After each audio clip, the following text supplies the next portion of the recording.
So another Super Smash Bros. Direct has come and gone, and holy shit is this game pushing boundaries. If 64 characters wasn't enough, now that number is up to 66 fighters, with Simon freaking Belmont and King K. Rool is in Smash Bros. Ultimate, he comes aboard! Yes, he's on the hype train, or the hype boat, or whatever! and 3 additional Echo characters, Richter, Chrom, and Dark Samus. The number of stages has also surpassed 100, and Sakurai is turning the Switch into a music player that you can use even without holding the Switch or looking at the screen. Even so, despite the record-breaking content, which you can hear more about in the video in the top right corner, there's also a sea of changes and improvements to the game modes and menus compared to Super Smash Bros. For Wii U. Without further ado, these are the most important changes to the modes inside Super Smash Bros. Ultimate.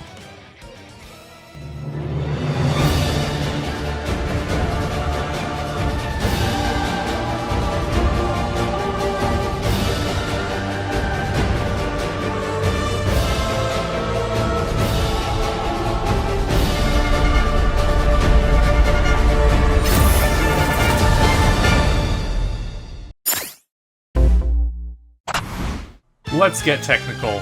The E3 2018 showcase of Super Smash Bros. Ultimate was all about new and returning fighters, stages, and gameplay changes. Don't get us wrong, we got a fair number of new fighters and stages during this direct as well.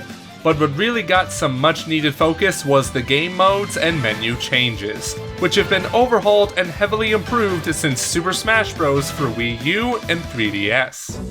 Beginning with the menu, which isn't any longer the mess it was on the Wii U and 3DS. We all remember how confusing and inconveniently laid out that thing was. Luckily in Super Smash Bros. Ultimate, Sakurai is improving anything, and he must have realized that the first impression after pressing the start button was not exactly the best on Smash for Wii U and 3DS. So what is different this time around? A whole lot. Since this was the opening menu screen on the Wii U, and this is the menu screen in Ultimate. No Smash Tour or challenges in sight.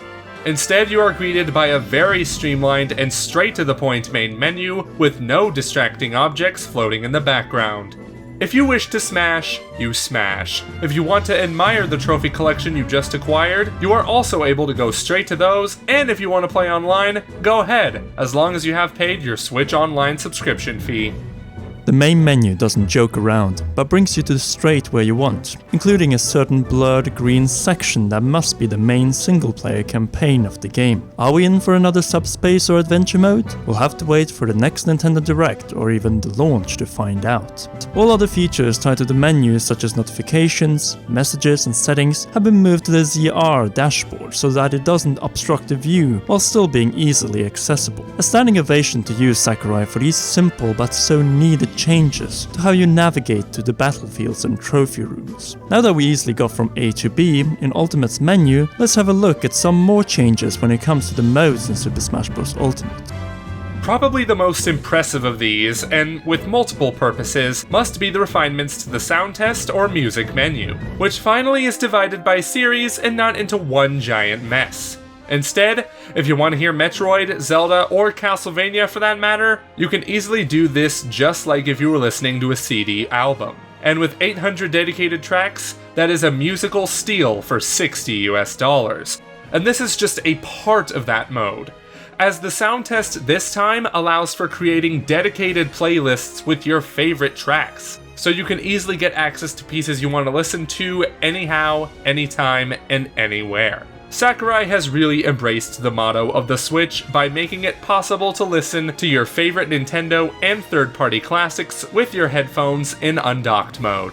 And the best part is, you don't even need to have the Switch on, as you can still listen to the music in Super Smash Bros. Ultimate in sleep mode from your bag.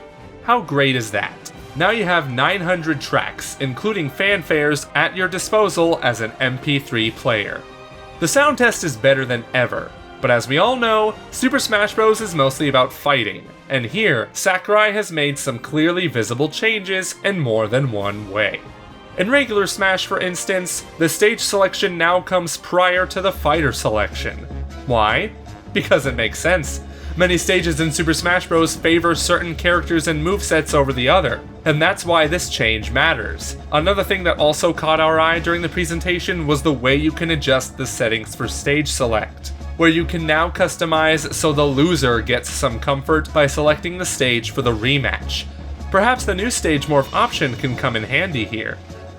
We also have some new multiplayer battle rules. For one, rules come first this time around and allow for an easy setup before you jump straight into matches. On top of returning multiplayer modes such as Tourney mode and Stamina Battle, which is now one of the main battle modes, Smash Bros. Ultimate will also deliver a few new battle modes. The first one, Squad Strike, is a mode where you pretty much play a Pokemon-like battle, but with real-time combat and 5 or 3 Smash fighters on each side. The first one to deplete the opponent's fighters win, and Sakurai also encouraged to play this mode with multiple players on each side. Sounds like a recipe for chaos. Anyway, the last side standing wins, so a welcome addition.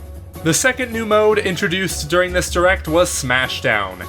Here, the fighters in each match can only be used once, hence the name, as by each passing round, the number of fighters gets reduced. This is a challenging mode which requires strategy and mastery of a large array of different characters, or screwing up your opponent's strategy if you want to emerge triumphant, when the final, not necessarily favorite characters are left.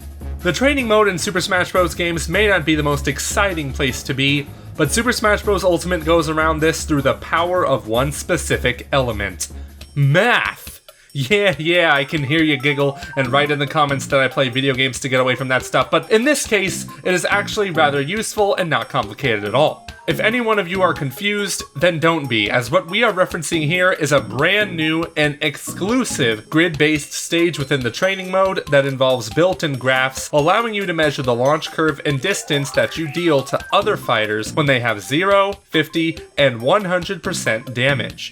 This stage will definitely be useful for anyone aspiring to master and learn how to take advantage of the sophisticated gameplay mechanics in Super Smash Bros. Ultimate. Now over to single-player battle modes, or at least a small portion of the single-player that Sakurai decided to share details about in this particular Nintendo Direct. Naturally, just like in every Smash prior, Classic mode makes its return. Yes, it has a little bit different layout than in Super Smash Bros. For Wii U, but the premise remains the same. You still fight against a series of fighters, and each character faces specific opponents and stages on the way to what most likely will again be Master and Crazy Hand. Why we say most likely is because we haven't seen any trace of them, even on the Final Destination stage. Saying that, we believe that we will see both Master and Crazy and a true final boss similar to Master Core and Master Fortress in Super Smash Bros. Now to the announcement that surprised us the most when it came to modes. The return of boss battles. Yes, not stage hazards, but bosses with their exclusive non-combatant stages where the only purpose is to defeat the stage boss. Well, that and the fact that Rathalos from the Monster Hunter series will appear both as a boss character and as a giant assist trophy. And this raises the question: are the inclusion of dedicated boss battles in Super Smash Bros. Ultimate a hint for things to come? Say, a sequel to the acclaimed Subspace Emissary found in Super Smash Bros. Brawl. And that's not all, as guess what has been going on in 2 of the 4 fighter reveals? Central characters like Mario, Mega Man, and most brutally, Luigi have been taken out. Could it be that the blurred green section of the main menu is the long-awaited Subspace Emissary 2? The layout and the white portion do resemble the SE logo from Brawl, but if it will be as ambitious, only another Direct or Sakurai can tell us. Perhaps this is what we think it is, but based on his experience from last time, he's probably going to refuse to reveal it until shortly prior to the game's release.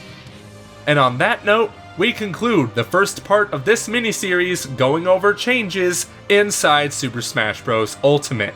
The next episode will be up next week and go over the changes and Sakurai's wild ambitions when it comes to the number and quality of stages in this Nintendo Switch exclusive. For now, we want to thank you for watching and hope you will like the video, and if you are new, consider subscribing and pressing that notification bell so that you don't miss the next Super Smash Bros. Ultimate upload on the channel. Another way to stay updated is by following us on Twitter at twitter.com/commonrealm. There you will also find all details regarding how you can see and meet me, Conrad, when I attend Summer in the City in London this weekend. Finally, we want to thank all our great patrons, and in particular Patreon royal producer Kenyatta Ali for the generous support to our channel. You too can become a part of the Protectors of the Realm by heading over to patreon.com/commonrealm for as little as $1 a month and get access to our Patreon exclusive podcast among many things. Until the next video, this was the Commonwealth Realm, and we will see you girls and guys for a massive Zelda villain field.